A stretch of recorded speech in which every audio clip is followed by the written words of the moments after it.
Hey, everyone, and welcome to another great show. So happy to have you with us here today. We are going to be elevated. We have an amazing guest with us today. We have Rob Thomas, and it was when Rob was at his wit's end that it seemed everything he said to his beloved wife to draw her closer just ended in disaster and disappointment. He saw this incredible woman pulling away, and nearly every word that came out of his mouth made it worse. So Rob began to explore what might happen if he stopped talking and began a gentle campaign of non-verbal verbal communication, reaching her in ways that conveyed his love without the misunderstandings that words risked. You'll discover the incredible results in his new book, Wordless Connection, Deepen Intimacy Without Saying a Word. Even if you are married, Rob didn't just apply this to his own relationship. He tested it with many other couples across the globe, and they raved about the renewal of their love. He is a highly acclaimed business consultant. Rob has spent the last 20 years helping big companies get unstuck, and that's exactly what he has applied to his wordless connection to find simple but doable solutions to heightening and sustaining love. And today he's here to share some of his wordless practices. Oh my gosh, I am so happy to have you here. Welcome, Rob. well, thank you. Thank you. I'm glad to be here and I'm glad to be talking with you. Uh, You. you and I got a little acquainted just before the call and I think you're doing such good work. And so I appreciate the opportunity to Oh, work with you thank today. Thank you. you. I appreciate that. Well, let's start with, okay, what triggered you with your experience and what you come to realize? What triggered you to write your fantastic book? Well, first of all, I started on this journey and I was trying to figure out what to do. And as the original, just kind of kernel of the idea, which was just a few words, I started thinking about it and kind of engaging somewhat with my wife. I found it to be just a very invigorating idea for me. And I thought, this is interesting. And I just got captivated with the idea. And so I started thinking more about it and I started making notes. And as I went along, periodically, I would get an idea about it. I'd write a note in my phone, and over time, I just got a lot of notes. And so, I really felt like this was something that was very helpful to me, and I thought it might be helpful to others. Anyway, one of the things that was also interesting, and this has probably helped me kept, not only writing uh, the little notes that I was making, but it helped me to get ideas about other things that I might try along this line with my wife. And the thing that was interesting, and again, this is something that we can talk more about, but I found that as I leaned into this without discussion or asking permission or anything.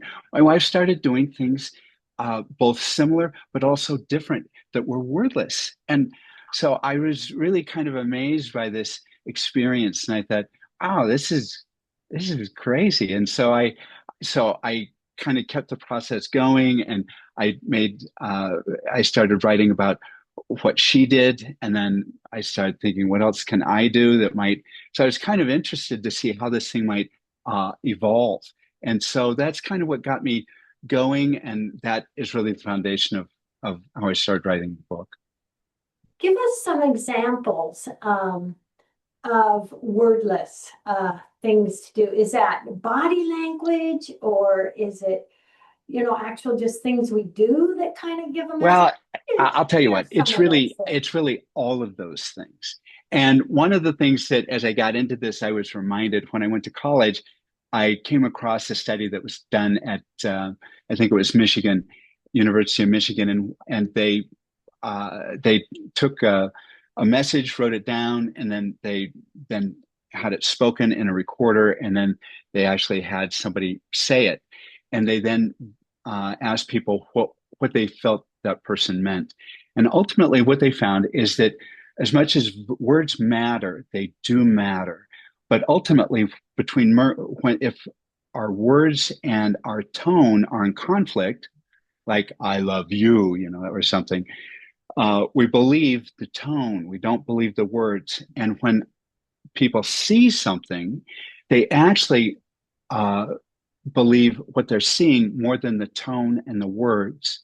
And I remember when I was in college hearing that, and I thought, that is really powerful. And so, no matter what we say, no matter how important it is, what we see and how we see, in this case, the partner we're communicating with, that's more impactful. And so I started thinking about that. And so I think people just being aware that their emotions, what they're doing, even if they're saying nothing, they're communicating. And when people see them and even their presence, how they show up in a room or when they're talking with someone, just how they're standing does make an impression and communicates. And some of us have had that experience where we feel the creeps with someone. They haven't even said anything, or we feel really attracted to someone. Well, the same thing. We feel the vibe of them through how their body interacts with ours with no words. And so uh, that's one example. Some of the things that I talk about in the book, one of the first things is I talk about a 5 second hug. We all like to be hugged, and I think that uh, as we go through that, we experience hugging in a lot of different ways. I know some people who are good at side hugging, or they'll give you a quick hug and then break the embrace. Part of the wordless connection is that we focus on 5 second hugs, and it can last longer, but at least make it 5 seconds. And part of the research that I talk about in the book is that once you get to 5 seconds, for some reason, the body changes a bit, and it says, "Oh, this is more important." And so uh, it pays more attention. We get some chemical stuff going. We get oxytocin and endorphins released at that moment. And see, not only are we having that happen, but anyone else experiencing it with us, they also are getting the same oxytocin burst and the same endorphin burst. And so for 5 seconds, we can have a moment with our partner, and that can be very, very powerful. Wow, that is so awesome. I'm a major hugger. And to learn that the 5 seconds makes a big difference. I It does love make a big that. difference. So, Oh my gosh. Yes, oh, nothing like a hug. And I can meet somebody and chat with them. Okay, goodbye. Can I have a hug? well, I'm a big hugger as well, and but I was surprised as I got more into this. That that extending it again, it may seem like it isn't long, but 5 seconds or longer does make a difference. And one of the things that I noticed, I did some research with couples, and I asked them to keep journals. And one of the things that they made a comment of is that often they wanted to start doing this wordless connection to try and perhaps re-engage their partner or to make their relationship a bit better. But one of the things that they commented on again and again was that as they did this, they felt like they drew closer to their partner and they felt elevated. They also made the comment that as they did this, they felt like they did when they first were dating their partner. And so sometimes we may not think about that, or we feel like that's kind of a lost moment. But they were really surprised that this thing came back to them. And one of the thoughts that I've had during this process, during working with these couples, is that sometimes in our conscious mind, the mind that we use for talking, we forget stuff. We can't remember, now what's your name? But somehow our body has this perfect memory of our relationships and how we feel and how we felt. And so somehow just through this moment when we're not even thinking about it, our memory is come forth through our body and we are able to engage. And so the person who is trying to engage this other person, they themselves feel lifted up. And so I thought that was really interesting. Again, it's opposite of what they thought. It's kind of opposite what I thought when I began this process. So our body is our friend, and it's ready to step forward and engage our partner in a very meaningful way that I think as people experiment with it, they'll be very surprised. Yeah, I love that. I love that. And, you know, letting the body engage and the body be a message, that's huge because it's so easy to just think, oh, it's what I say. What am I going to say? Or what you know, we can just go beyond that and let our body be a message. One of the things that I found interesting in this process is that our body is really quite developed and it's got a lot of complex things that it can do to not only help us feel better, but also as we're connecting with someone else. I looked into the process of how humans kind of began being in groups. Humans really like living in groups. And in fact, they've been living in groups for over 300,000 years. And as they did this whole process, they lived in groups. It was for safety. It made hunting better, finding food. But also, this is how they developed relationships and formed families and went through this whole process that even we go through today. But this was back a long time ago. But one of the things that's interesting about this comment about we started living in groups over 300,000 years ago is that we didn't really develop the ability to speak until about 50,000 years ago. And so we spent a long period of time, I mean, hundreds and hundreds of years living in groups, negotiating family dynamics, that whole process, and without any words.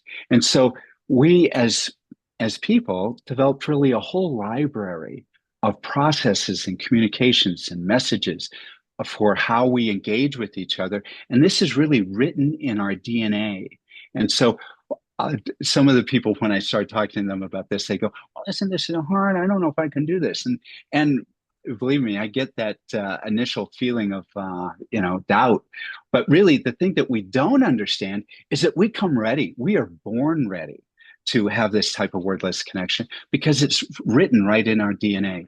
There's not a person on the planet, does not matter what country or where they live or what they speak, they all know what a smile is. They all know what a hug is. They all know what a kiss is. So all these wordless connection messages, it's not like we have to go learn them.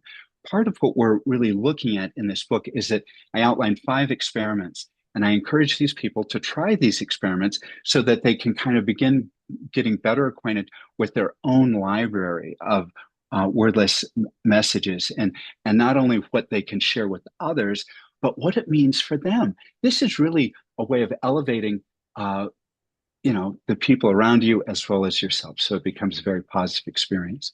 Oh, I love that. I love that. And so really, I would think so much could change with just adapting to and practicing more of these wordless connection activities and letting that be out there. And what a difference from the smiles to the hugs to just instead of everything being the words, letting more of that and that connection affect our lives and how we Right. feel and how the people around us feel. I know it is very exciting and very rewarding. One of the things that I have thought about in this process of wordless connecting, it is such a simple thing and it is very brief. So, really, with a few seconds of a day, you can continue making this ongoing connection with your partner. And really, we've got so much stuff going on in our lives with our perhaps family or children, work, getting a house or moving, getting a new job, or dealing with a health challenge. We've got lots of things to take up our attention. And we still would like to maintain this relationship, but often we're so distracted with all these other things. And sometimes we may even have conflict with our partner. And yet, even with that conflict, we don't want to like leave our partner. We don't want that relationship to be ending or to be damaged. And one of the things that I've noticed with the couples that I've been working with is that when they continue these experiments and they keep doing this, this is really kind of an oasis of a moment where they can rest and repair each day. And over the time, over a course of a day, you take a few moments and you do something, one of the experiments. And again, in just a few seconds, you can have this moment. And so even if other things are not going well, without saying anything, either before, during, or after, say that hug or some of the other activities, um, you're connected. And so you're not just communicating, you're connecting. And and again, our body is our partner on this to help make this work. I love it. I love it. With working with others and helping them uh, delve more into this and do more, was there anything particular that you were just like, wow, this is amazing? Did you I have any moments actually like there that? actually there were several. And one of the there are several experiments. So one of the experiments talks about notes of care, and this is where you leave a note, often hidden somewhere that is discovered, to someone that you. It could be your partner, but again, really, wordless connection can happen with anyone at any time. I got stories from my work. I've got things with my children. So there are a lot of ways that this can work. But with a partner, one of the things you could do is just write a simple note, and you stick it somewhere. It could be their bag that they take to work. It could be on the steering wheel of the car. I had people leaving in the shower. Like a Uh, surprise. and it was a surprise, and they thought it Oh, was fun. And uh, I told someone that I knew about this as I was writing the book, and his wife left him a note, and he said, I need to do something. So what he did is that he took and he made notes in the kitchen and hid them around and in her office and in the car and just all different places. And she loved it, and she loved the discovery. And one of the things that I thought was interesting is that she left them up. She didn't take them down. She liked rediscovering them. oh, And and again, people think, well, I don't know what to write. Well, it's very simple. It's almost like passing a note in elementary school, or a little candy heart, be mine, or I love you.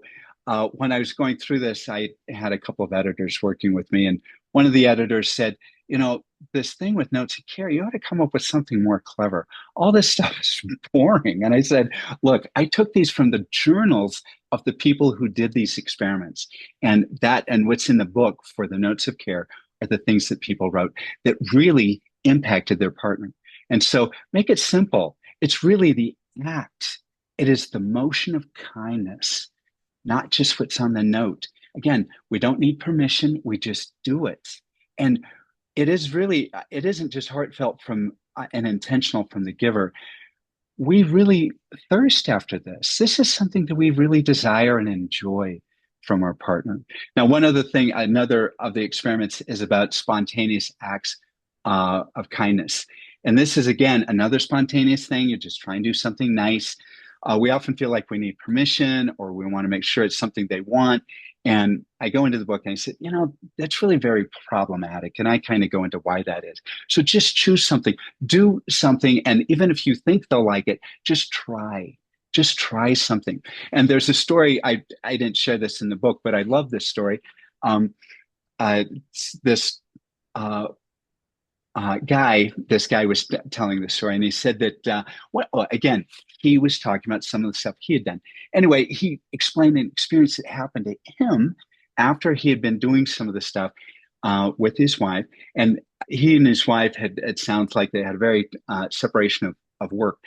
She did the inside, he did the outside, and he was very handy. And one winter day, he went out to kind of work on the deck that needed some repair, and he was going to go underneath it and work on it. And he had mentioned to his wife that he was going to go out there about 10 o'clock. So anyway, he got all the stuff out there and he got ready to go. And right around 10 o'clock, he goes out there. And to his surprise, again, his wife never came out and helped him. There was his wife. And she got some work boots and she had a heavy coat on. She got some gloves. She wore a warm hat. And she said that she was there to help him. And did she do a good job? No. I mean, did she know what to do? No. but he talked about how meaningful this was, that she came and that she wanted to be with him. And she made this offering. And again, he didn't explain that. Actually, these spontaneous acts of kindness is in the book. She didn't know that.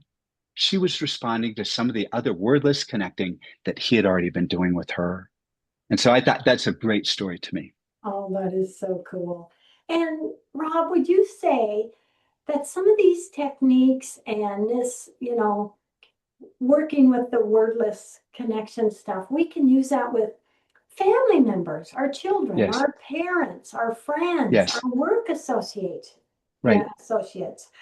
These these triggers and these acts could make a difference all around us in our lives. That is very true.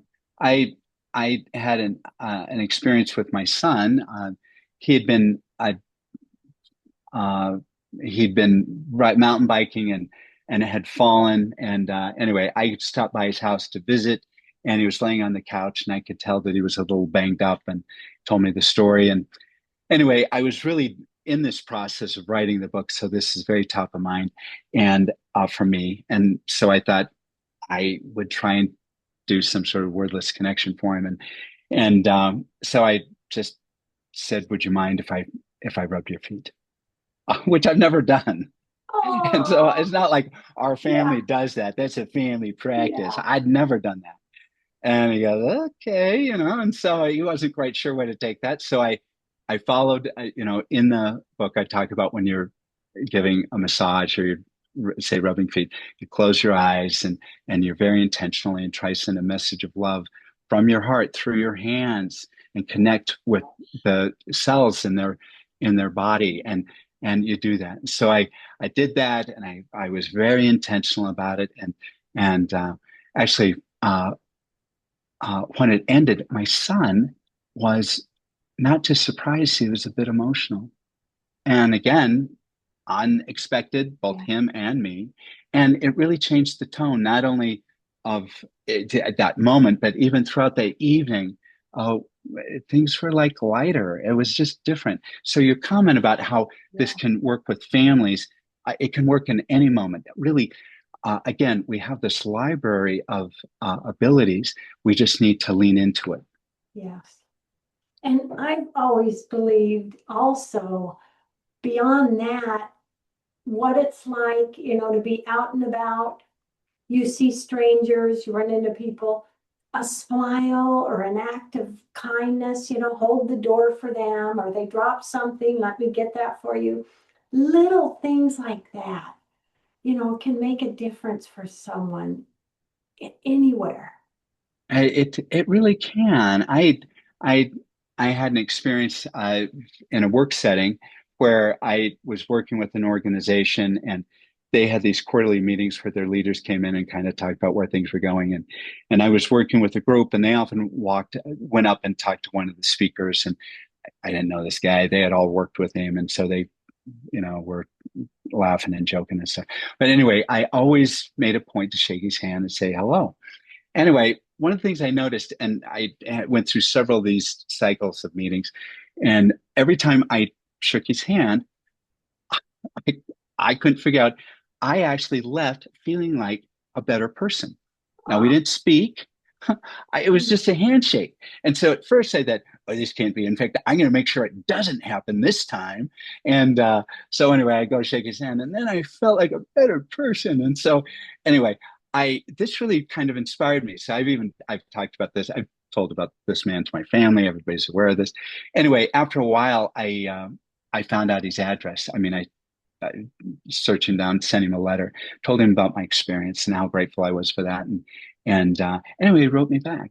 Anyway, because one of the things I asked is, were you doing anything specific, or how did that work? And he said, I had a brother. I had an older brother who was just a couple of years older, and this he was much older than I was. And he said this was a period of time where there was no special ed, there was nothing.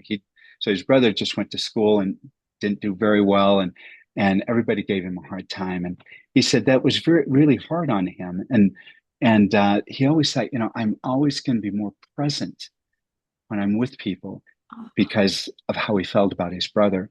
And I was really touched by that. So I think that we have opportunities to carry that message forward no matter where we are. And again, this guy is dealing with a stranger, and I didn't know that. And yet somehow I was able to kind of feel that just from a handshake, which I love I it. tried I to love not it. pay attention to. That is So, so cool. Oh, so Rob, we have a couple minutes left in the show.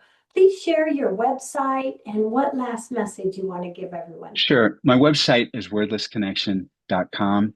And you can go there and buy the book. Also, I've got the book. It's on Amazon, Wordless Connection. I not only would I like you to buy the book, I think you're going to be changed. I think buy it. I think you'll be surprised. There's so much more to this, and I'm finding more things that I'm discovering as I work with more people and they bring their own experiments, because that's really something else. I give you five, you're going to find other things. And again, just like my wife came up with things that I was surprised about that I did put in the book, but other things happen, and this becomes a growing thing, and it becomes part of how you approach each day, where you're very intentional and you're not just speaking from your mind, you're really speaking from your heart, and you're trying to make that connection with each person that you deal with. And so I invite you to get the book. I invite you to try this out. And again, look, humans are interesting. In fact, I put, even if you're married on the book, because as a wink, is that people who've been in long-term relationships, after a while, you think, there's no hope for us. Well, you know what?